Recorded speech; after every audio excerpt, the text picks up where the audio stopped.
Everything old is new again. America's entertainment pop culture talk show. It may well possess a rudimentary intelligence. I'm trying to think, but nothing happens. Felt a great disturbance in the force. Hello, I'm Mr. Red. Come on, bark like a dog for me. Where's the goodies? Leave the gun. Take the cannoli. I bet you wouldn't have done anything like this if Mom and Dad were here. You filthy criminal. Excuse me while I whip this out. Go ahead. Make my day. Here are your hosts, Douglas Viviani and David Cohen. Oh, a napkin.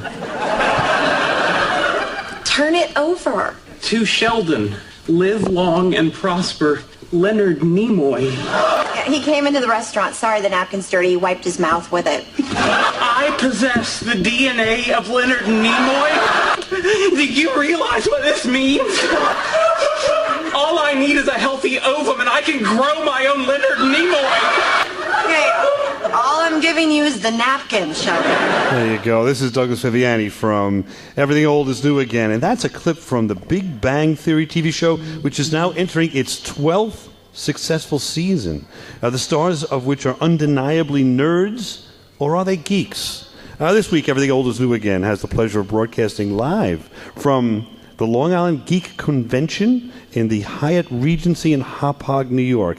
It's a growing convention that boasts celebrities such as Bruce Boxenleitner from Babylon 5, Scarecrow and Mrs. King, Tron, Paul McGann and Fraser Hines and Wendy Padbury from the Doctor Who fame, and many more. As we see through the years, being a geek or a nerd has gone from a person of ridicule to that of being admired and starring in a #1 comedy in television for the last 12 seasons, The Big Bang Theory. It leads us to the question, is it finally good to be a geek? And we're here, sans our co-host, the usual co-host of David Cohen. He's with another commitment today. But fear not, we have not one, not two, but three guests today to fill his shoes. And let's take a look at them. We've heard them and seen them before at other conventions and other times on the show, fellow conventioneers through the years. We've been to the Eternal Convention together, the Long Island Doctor Who Convention, Twilight Zone Convention, many Star Trek conventions. We'll say 1, 2, and 3 right in the order. Kevin Vincent, say hello on the air. Let us know what your voice sounds like. Hello? Hello, hello. Michael Wiener's here. Hi, everybody. And, of course, the ever-famous Dr. Richard Richter. Hello, live long and prosper. There you go. Now, I would like to take a look at and see the entertainment presentation of the nerd versus the geek, or we'll just put them in one category for today anyway, and say that the name of the nerd back in the 50s, 60s, 70s, as someone was called a geek or a nerd, that was a little derogatory. Before we get started, let's listen to one clip here of 4 presentations of geekdom in our popular culture. See, I'm going to not tell you what they are. See if anyone can, at the end of this clip, tell me which of the 4 they can name, and or who can name all 4. Let's start from this. What's your name? I want you. It's Eugene. You're a great picture. Oh, thank you. I think that chick over there is staring at me. Which chick? Where? Over there. Hey, she is staring at you. You better go over and talk to her. Hey, Spaz. I was watching you.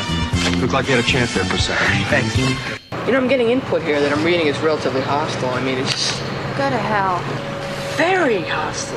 Did I do that? Did I do that? Frankly, I'm not too wild about this next event, but it has become a tradition here at Adams. The belching contest. From the Lambda Mu team, Dudley Dawson. Booger. Oh, that's pleasant. Who can name all, actually 5 of those? Panel, who can name any of those? First one, do you remember? That was Grease. Grease, that was Eugene. Is that right? Anybody second one? Wow, nothing. I stumped you on Spaz from Meatballs. Third one. One of them sounded like it was from Weird Science. 16 Candles, close. Okay. Wow, this is At least that was the same decade. This is some panel. How about the last one? Can you do that? Did I do that? Revenge of the Nerds. All right, well, before that was Urkel, of course. Boy, this is some geek panel.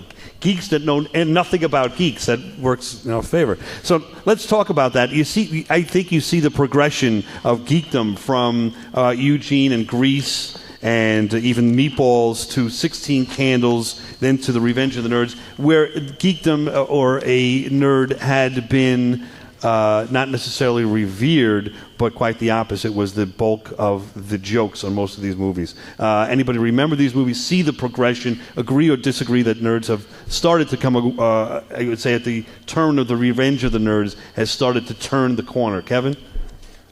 It definitely started out to be a negative connotation. They were always the butt of the joke, and they rarely got really any revenge until Revenge of the Nerds. Right, and along those lines, is there a difference that we have seen? It doesn't matter, this word nerd versus geek. Anybody have any input on the difference between the two and or definition of those? Kevin? Michael? Well, nerds typically are more socially inept than geeks.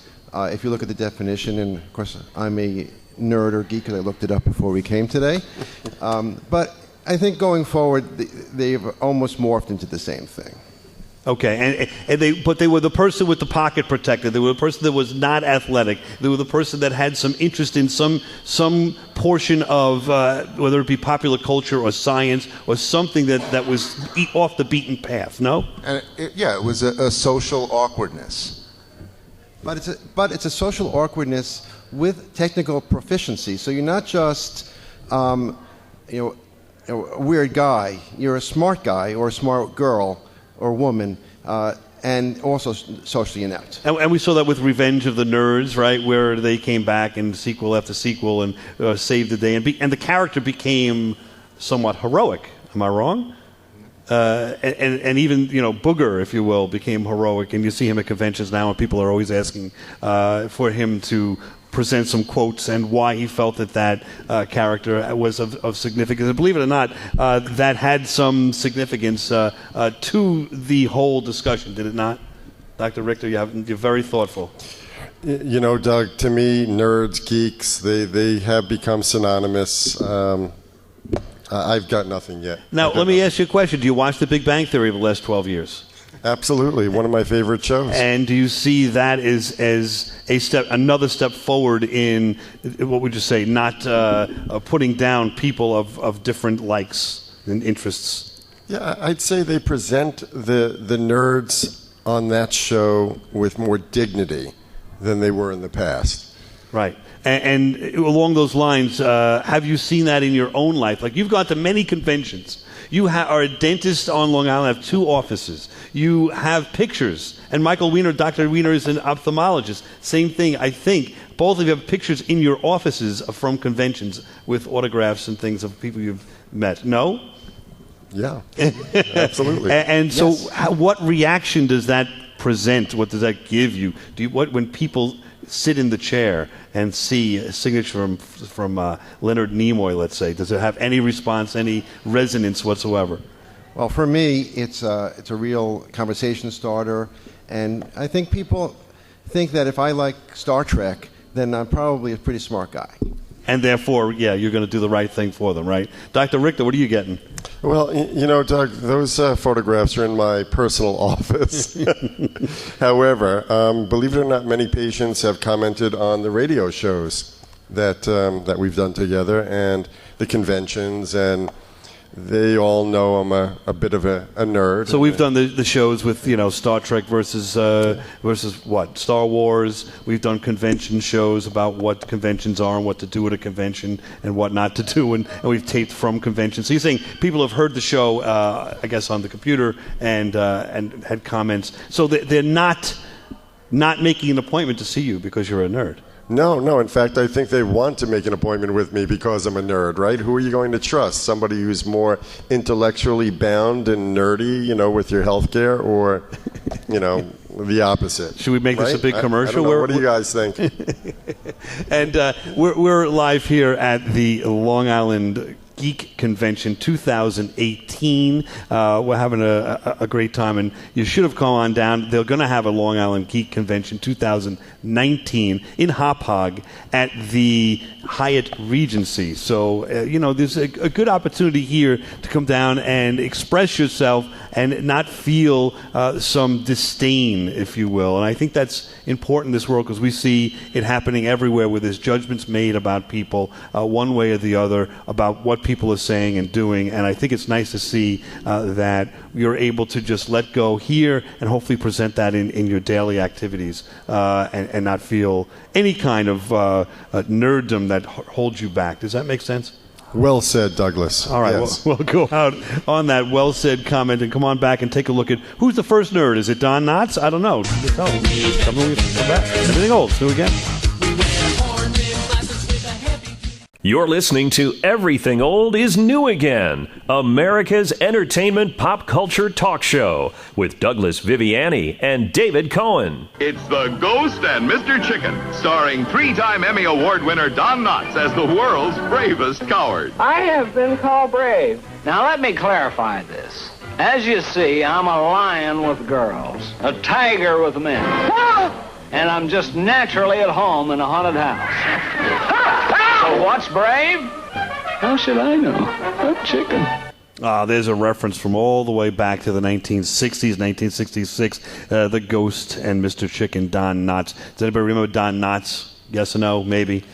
Of course, two classics that we always grew up watching, Doug, were The Shakiest Gun in the West and The Reluctant Astronaut, family favorites of ours. And of course, Andy Griffith's Show, right? Barney Fife, 3 Emmy Awards. Kevin? Now you're before my time. I'm sorry. They're the older contingent over that side of the room. That was before my time. I think you can clearly see that. I'm going to ignore that. You can clearly see that with respect to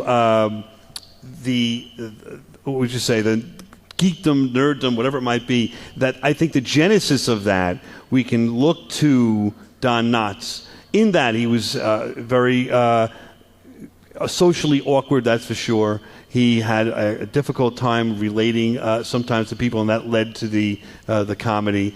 I think the funny thing is that he always got the girl at the end, though, so that was nice to see. Maybe that was something to aspire to. Does it relate in any way? Have you seen any of these movies, Kevin, since you're the younger contingency? Well, I mean, when I think of Don Knotts, again, being a little bit, tiny bit younger, I really think of him in Three's Company as Mr. Furley. Which, it's kind of ironic because he was a geek in that. And he was awkward in that. And he didn't, he always said the wrong thing. And he was really the comic relief. So does anybody think that he doesn't define or come in within the definition of geek? Michael? No, he's really more a comic relief character than the nerd or the geek because he doesn't have the technical expertise that the definition of nerd and geek requires. Which is? You have to be good at some kind of science-related job. You are either into computers or math or something to that respect. That is the essential part of the geek and the nerd. You can't just be funny. Interesting. And do you think he was in any way, shape, or form scientific? Gemini, ground control. Reading you loud and clear. Lift off smooth. Meet the fearless, brave, intrepid Don Knotts as the Reluctant Astronaut. Me, an astronaut? I can't even get up on the chair to get the marmalade. Hey! I'm floating! Get me down! There you go. There's your representation. See, I actually disagree with Michael. I don't believe that a geek or a nerd has to have technical expertise, to be a geek. I think that's part of it, and it can be part of it, but I don't think that they're synonymous with each other. And what, if anything, makes Don Knotts a geek? If he is, do you agree with this? Well, I do. It's the social awkwardness of it. It's he doesn't fit in. He doesn't dress like what other people dress like. He doesn't talk the way other people talk. So he stands out, but not necessarily in a expected or good way. Yes, he was not the strong, heroic, brave type of character, and yet he always seemed to win in the end. As all geeks and Greek and nerds do. Well, we'll find that out.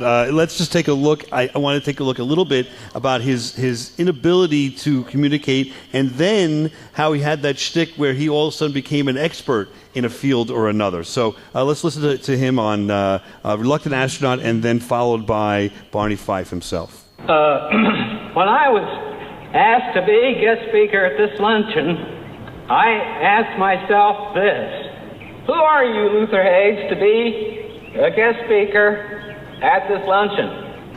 I'm afraid there won't be any time to educate you men in the proper use of firearms. Somebody could get hurt. You see, if you're not familiar with firearms, these babies can go off. Now... Of course it does. So, I mean, but he always had that shtick, right, where he had some field that he felt that he was an expert in, but certainly was not. So I think it works that we could say that the first nerd that came upon the scene in American pop culture may have been Don Knotts. Do you have any other suggestions? I know this is a tough one. Any other people before the 60s that are presented that were nerds? How about Rebel Without a Cause? Anybody remember that? Paul Muni, the character, nothing. Okay, so we'll go with Don Knotts as the reluctant king of the nerds, or would he be, I guess, the grandfather of all nerddom? Would he have been at a convention of this nature today? Would he fit right in? I'm not sure he would have fit in. I mean, he's just the starting point of a nerd progression. Okay. And where do the nerds stand today? We see a Long Island Geek Convention year after year. They've had Doctor Who conventions. There are Star Trek conventions. There's all number of conventions that are out there that people are attending, enjoying, getting autographs, seeking photographs with other people that are dressed up, whether it be cosplay. You've got people that are here signing autographs and getting pictures from celebrities. Where does it fit in of all this? I mean, what's happening? Why are we seeing this in the culture? Well, I mean, you see Comic-Con and how many tens of thousands of people come to that every year, and even the smaller conventions. There's so many more of them now these days, and there's no shortage of people to come. And I feel like it really isn't. There's no end in sight. I mean, this is only going to get bigger. To be a geek now is really just to be a good person who expresses themselves a certain way. And we come to these events, as Douglas mentioned earlier, to not be judged in an environment where we all have different backgrounds, but we all have a similar love for whatever whatever we're here to see, whether it be Doctor Who or Star Trek or what have you. So it's I believe this is just the beginning, and I think it's fitting in perfectly. Well, now also you are a person that's been to a number of conventions on your own. You've been to conventions with a young lady. You've been to conventions with us. So you've been to conventions before you met us. You've been to conventions after. So all of us have been to a number of them. And the driving factor is, or what is the driving factor for someone to go to a convention? Is it the autographs? Is it the photo ops? Is it the merchandise? Is it going to hear a radio show? Is it going to hear someone speak about a particular topic in different rooms? Or is it to go to see the stars speak? Or is it just a combination of all that? Like, what's bringing people to these conventions? Well, I mean, I think it's and I mentioned this to you before, on and off the air. It's really about the camaraderie and coming together, people coming together, meeting people you might not have ever met before, and not just celebrities, other people that come. I've seen a lot of friendships formed at conventions. So I think that's a really important part of it. The other stuff is, of course, they're here to see celebrities and get autographs and photo ops. But, to relate is an important part of it. Doctor? I'm thinking that you're seeing a rise in geekdom, so to speak, because one of the key components that we all agreed on is socially awkward, right? And society today has become, in general, socially awkward. We don't speak on the phones together anymore. We text. We have Facebook and, with the different photo programs. And these conventions are a place where everyone can come to be socially awkward together. And I think there's some kind of component in there. I also think that the socially awkward is played up pretty big, and I think it's to be downplayed in that we are just here, and when you have a commonality with people, there's no awkwardness. You're able to just communicate. But maybe when you're in high school and you're in a class of 30 people, maybe only 7 of them like the Doctor Who, or 5. So you're in the minority. You're awkward when you're talking to someone that has no commonality with you about that particular show. So it's not that you're an odd person. It's just simply that your interest is different than the majority, at least back in the day. I think we'll talk about how that's changed to these days. We see all the movies that are out now. But so to me, it's not that you're defective or something in any way. I don't want to present it that way. The idea is you simply have different interests that are in the, what would you say, the minority, if you will, if that makes sense. Well, yeah, but we're also very technologically savvy. That's where I'm driving at. Everybody is doing everything through the computer and online and phones, etc. And so you're seeing some face-to-face interaction, which is something that's becoming somewhat, unfortunately, unique, is it not? I went to a college, my niece's college this past weekend, Villanova and University of Scranton. They're both in on Friday and Saturday nights on the computer, talking to their friends on the computer. Exactly, that's what I mean. Weird to me. I'm like, where's the cake party? What's going on? You guys, I know you know, but what's going on? There's no interaction with other people. Where are you meeting people? Well, it's rare because even when you, I went to a restaurant and I saw 4 people. They were younger people and they were together, and none of them were talking or even looking at each other.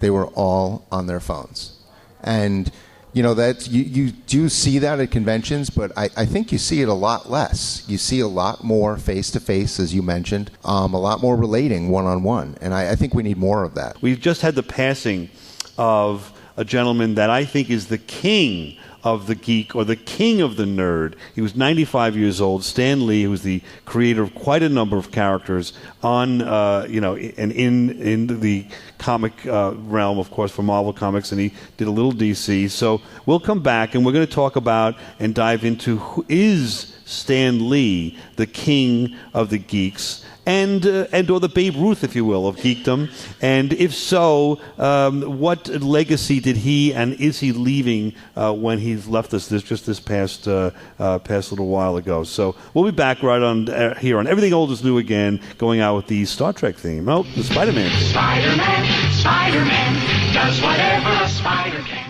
Now, back to America's entertainment pop culture talk show. Everything Old is New Again, with Douglas Viviani and David Cohen. They're the greatest stories ever told. Heroes show us we don't need to be perfect to do what's right. It's not about living without fear, but facing injustice. It's not about being powerful, but finding your calling when you least expect it. They show us it's okay to be vulnerable, no matter how tough you are.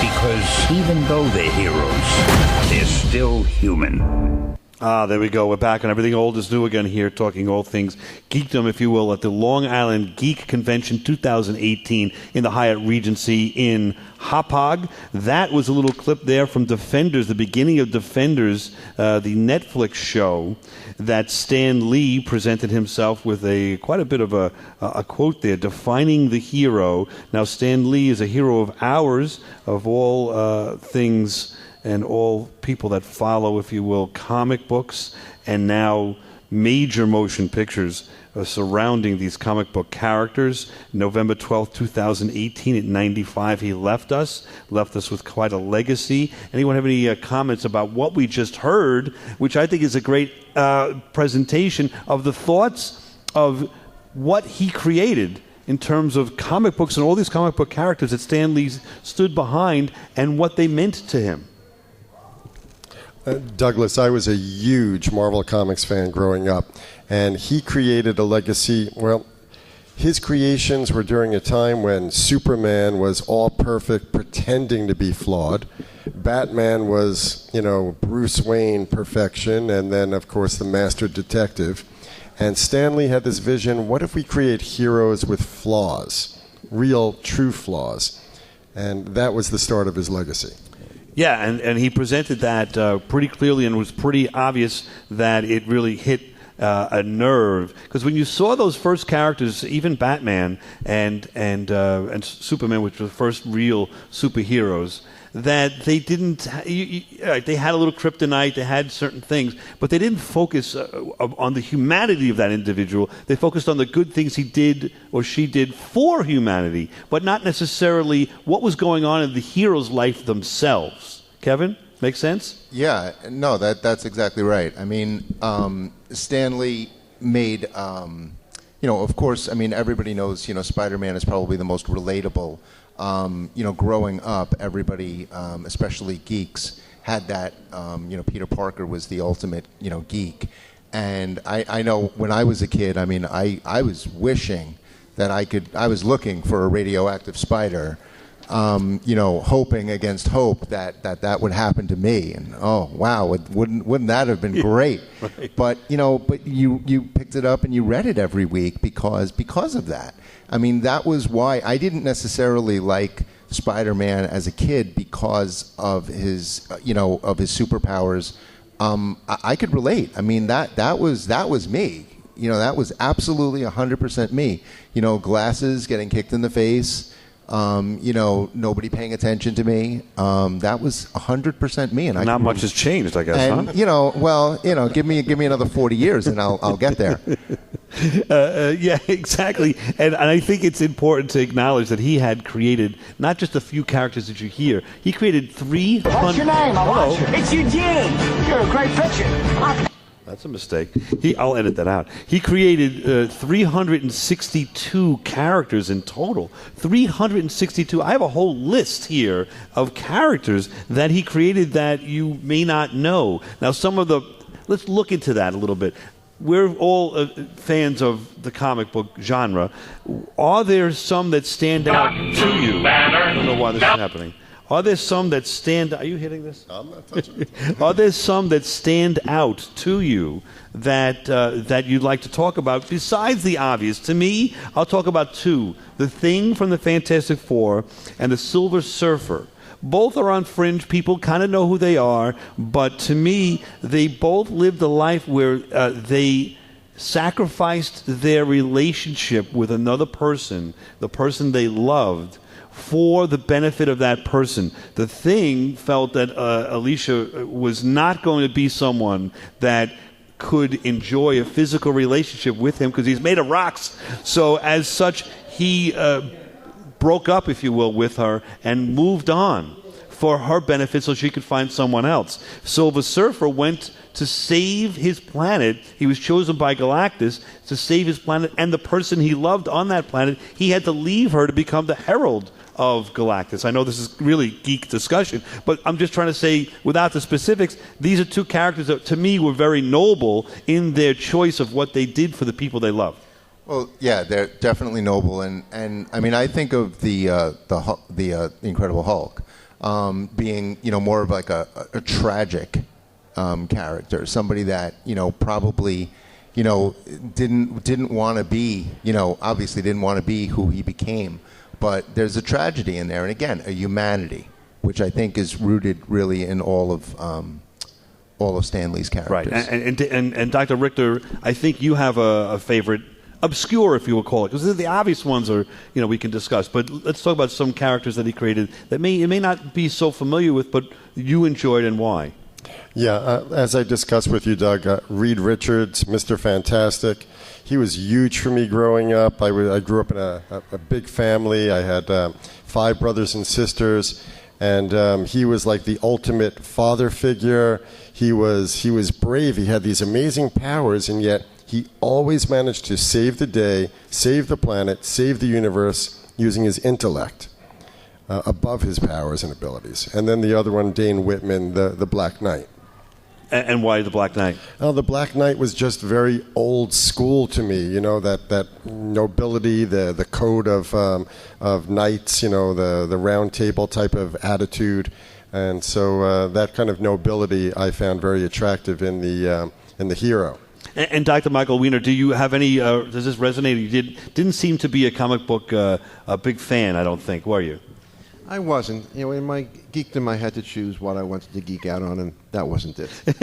But when you hear this discussion, does it have any resonance? Like, hey, maybe I should pick up one of these comic books at some point, or are you too far gone at this point? I have a list of Netflix shows I have to binge watch. Comic books are not quite on the top of the list. I bet you some of those Netflix shows, though, are based on comic books.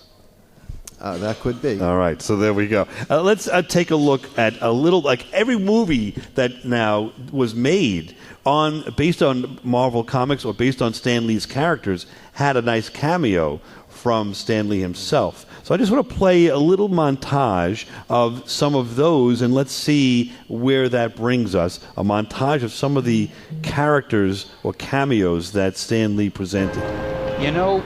I guess one person can make a difference. Enough said. Invitation, sir. I should be on that list.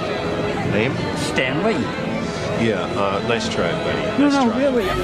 Peter Parker. I think I know that guy. Is not meant for mortal men. Neither was Omaha Beach, Blondie. Stop trying to scare us. Come on. Eggshell shield. Wow, nice suit. Zip it, Stanley! Hey, wait, where are you going? Hey, you were supposed to be my lift home. How will I get out of here? Hey, gee, I've got so many more stories to tell. Guys, gee. Well, the 60s were fun, but now I'm paying for it.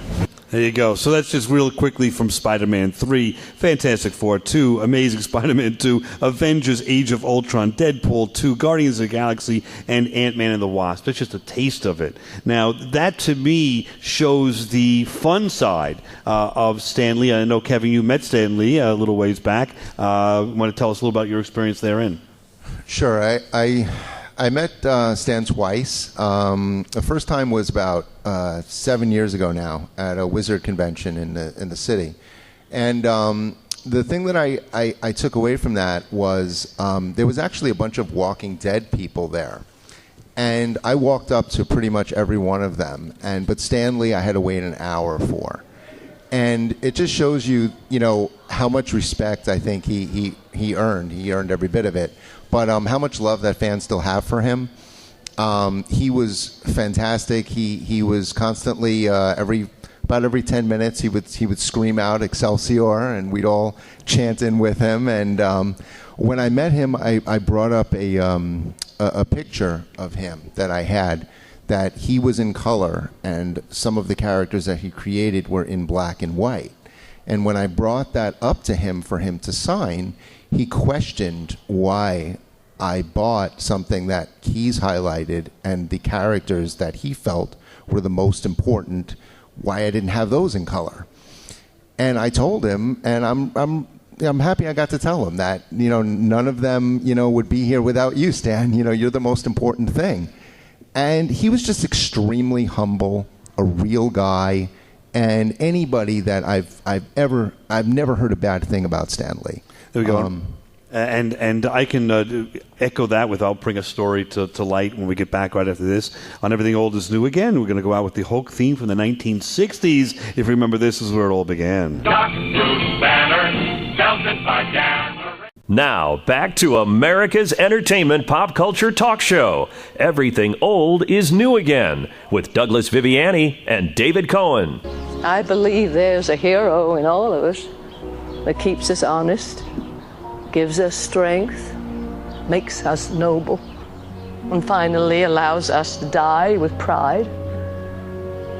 Even though sometimes we have to be steady and give up the thing we want the most, even our dreams. Spider-Man did that for Henry, and he wonders where he's gone. He needs him. And we all need a little hero here and there, and that certainly is the topic here of Everything Old is New Again, broadcasting live from the Geek Convention on Long Island at the Hyatt Regency in Hauppauge. That was a little quote there from Spider-Man 2, the Tobey Maguire version, if you will, of Spider-Man. Certainly one of the most famous characters from Stan Lee. Now, Stan Lee certainly died with pride and was a hero to all of us geeks, nerds, and everyone in between. To me, a little story was back in 1988. I was in California living there at the time, and there were conventions going on. But it wasn't like it is now. There was no paying for autographs. There was no paying for photographs. There was none of that. No one really approached anyone that was on a panel. It was a little bit more stands-off, if you will. And Stan Lee was there. It was a Star Trek convention, and there was a panel he was on, and I was with a young lady, and I was awestruck, and I was just looking at him and waiting for the panel to begin. And she had none of that because she wasn't really involved in the geekdom that I was at the time. And so she said, "Oh, it's a guy you like. I'm going to go up and talk to him." And up she goes to the panel right there, and I'm like, "What are you doing?" Right to the panel, talks to him, brings up a book I had brought that had the first 10 of his creations in a book, a hardcover. Got an autograph. All of a sudden, she's getting an autograph, and it says Excelsior on it, and he's posing for pictures with her. Calls me up. She said something, whatever. My boyfriend, this and that. She calls me up to the stage where he is before the panel begins. Basically, spent 10 minutes of his time, and I'm not saying this is the greatest thing in the world, but let's think about it. All the approachments that he has, all the people that came to him that wanted a piece of Stan Lee, especially at these conventions where he is clearly the Babe Ruth of all of what we're talking about here, at least with respect to the comic books, and he wants to spend time and drags me up to see him. So I just thought that was a little something that had some effect upon me. She must have been cute. She was all right. Yeah, she was okay. I don't know what I did with that. It was a mistake there. So, listen, let's take a look at the 362 characters. I want to see a little contest here. Michael, do you have that phone? Can you do a 30-second timer on that? I'd like for us to see who can read the most characters from Stan Lee in 30 seconds. And whoever wins that wins. Dr. Richter, you want to start off? You have your reading glasses on? All right, I'm going to give you a random batch there. Go ahead. And Michael, can you let us know when to start and stop? All right. Let's start. Spider-Man, Slayer, Gwen Stacy, Franklin Storm, wow, this Strongman, is Baron Strucker, Super Skrull, Supreme Intelligence, Surtur, Swordsman, T'Chaka, Glenn Tablet, Thing, Flash Thompson, Thor,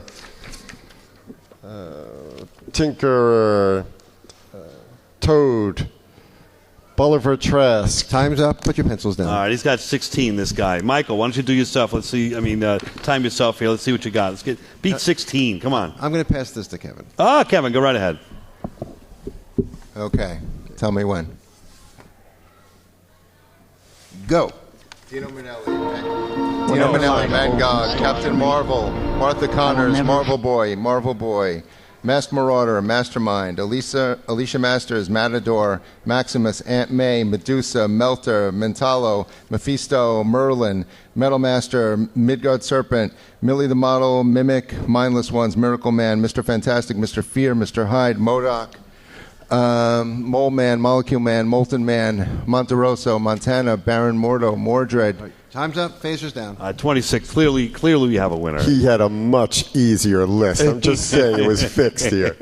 All right. It just gives you a feel for this, that there are so many characters here that he created. You can't even remember a number of these. So I want to just take a look at that. And what effect, if anything, did the creation of Stan Lee have upon you? Just to get the ball rolling for me, when I met him another time, I presented him an idea that I'm an attorney by profession. And when I remember distinctly at 9 years old being at dentist's office, picking up my first comic book right there, waiting for the dentist, and it was an Iron Man.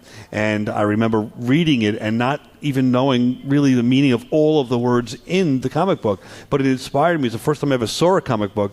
So I went back home and, of course, asked Mom and Dad to help out and get a subscription and so forth. And as I began reading these comic books, Daredevil and Fantastic Four and Spider-Man, there were words as a 9-year-old that I didn't know what they were, 9 and 10. And I would ask what to do. I was told, go to the dictionary, look them up, which I did. And I became a better reader if this makes sense, it's a bizarre thing to say, from reading comic books, because they weren't just written for a child like they're an Archie comic book or something, if that makes sense. It had much more of a intellectual value to it, in that they didn't hold back on the language that they used when presenting these stories. So they raised my reading comprehension and vocabulary up from where it was just by reading these comic books. So I don't know if that is common, if that's something any of you have experienced, but that was my experience with it. And certainly Stan Lee, back in the day, this was in the 60s and the 70s, that was when he had the soapbox, and he was head and shoulders in control of everything that was being produced by Marvel Comics. Kevin, anything on that? Yeah, I mean, I still read comics. So, I admit it. I don't read them as much just because of, time. But when I started reading comics, I mean, I 100% agree with you, Douglas. They were not written for children. They were really written for, young adults to, regular adults. And they exposed me to a lot of issues that, maybe I wasn't ready for. But if anything, it made me question them, go to my parents and ask them about them. And I feel like the generation of people that read comics when they were younger are really good adults now. I think they're just good people. Because of what? Some of the values that were presented, you're saying? Yeah, because of the values presented, the way they're presented. It's almost like they're teaching you lessons without you even knowing it. Just by reading it, and you become. I feel like that's one thing that is missing in our society right now. I feel like a lot of people, the people of the comic bookdom, in the 60s, 70s, even 80s, are good people now. They're good adults. Dr. Richter, anything? I know you read comics like crazy. I agree with both of you 100%. I started reading comics when I was very young. My father encouraged it because I would read stacks of them.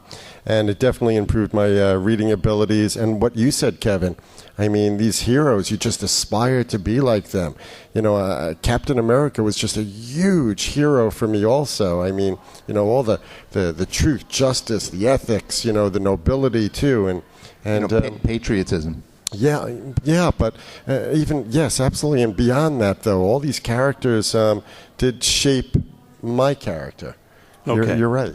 Now, along those lines, we've seen the Big Bang Theory is now ending after 12 seasons. Scorpion, which I think I could argue was certainly a geek or nerd type of show where the nerds were the heroes. I think now we're going beyond that now. We've progressed to the point where we've had shows like this with the geek or nerd is the star. I think now we're going one step beyond that. The movies themselves now, forget the heroes in movies or television shows, the movies themselves are being made with the commonality or with the target being the geek or nerd in all of us, as you can see with the Marvel and DC kingdoms, if you will, of these movies that are being presented that are making money galore, and only because lots of people now have admired or admiring what's happening on screen, acknowledging what has been presented since the 60s in writing and on the comic books. You've got DC. I'm just going to let you get a little idea of what's coming out just in the next year and a half. Aquaman, Shazam, Wonder Woman 2, The Joker, Birds of Prey, which has got Harley Quinn in it, Cyborg, Green Lantern Corps, and the Flash and Justice League, all just in the next year and a half. Marvel's got Captain Marvel, Avengers 4, the Infinity War ending, Dark Phoenix, Spider-Man, another Spider-Man Far From Home. New Mutants is coming out, Gambit, Black Panther 2, Guardians of the Galaxy 3, Doctor Strange 2, and The Black Widow, just to mention a few. So, to me, the nerd is now not just the hero, but the target audience for these huge blockbusters. And our favorite nerd himself, if you will, if you look at it, Peter Parker may also have been the first nerd in all of comics. Because certainly he was out of place. He had an interest in science and was ostracized in many ways when he was in high school, and became, of course, Spider-Man, and with great power becomes great responsibility. And the future's now, I would say, for nerds and for geeks. And let's be sure that everything old is new again leads the way in that regard. And Doug, I just wanted to say, I'm sure, maybe Stan Lee didn't know, but when he created Spider-Man, he gave hope and power to a whole generation of people just like Peter Parker. I agree. And let's go out with a little quote from Spider-Man. We'll be back next week on Everything Old is New Again to talk all things pop culture. Join us now and then. Whatever life holds in store for me, I will never forget these words. With great power comes great responsibility. This is my gift, my curse. Who am I? I'm Spider-Man.